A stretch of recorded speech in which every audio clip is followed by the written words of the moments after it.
ഹംസന്റെ പെരപ്പണി എടുക്കാതെ നിങ്ങൾ വേറെ ആളെ പെരപ്പണിക്ക് വെച്ചൊന്ന് കാണും. എവിടുക്കാംശ ഈ ആൾക്കാരൊക്കെ എന്റെ പെരപ്പണി നടക്കുന്നിടത്തോല് വേറെ ആൾക്കാരെ പെരപ്പണി എടുക്കാം. അപ്പൊ പീഡണ്ട അടപ്പിച്ചിട്ടേ ഒരു കൊടുന്നു ഞാൻ.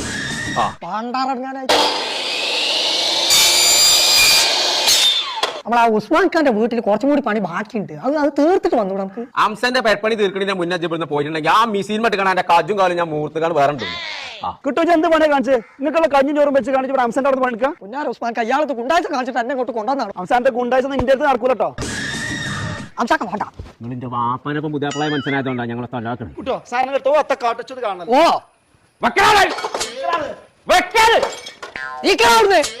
നീച്ചതോ പണിക്കാരെ കൊണ്ടുപോയി. ഹംസേ ഇവിടെ നിന്ന് വന്നാ ബോംബെയിൽ ഒരു ഒറ്റ മണിക്കൂർ കൊണ്ട് ചേരി ഒഴിവാക്കിയല്ലേ ഇവിടെ ഈ 4 ഫാബ്രിക്കേഷന്റെ പണിക്കാർ. എത്താണ് ഉസ്മാൻ ഖാനെ കൊന്നു. ഉസ്മാനായതുകൊണ്ട് വെറുതെ വിട്ടു. ആ ഉസ്മാൻ ഖാന്റെ പണി ആദ്യം തീർത്തു കൊടുത്താ. ബോംബെയിലൊന്നും അങ്ങനെയല്ല.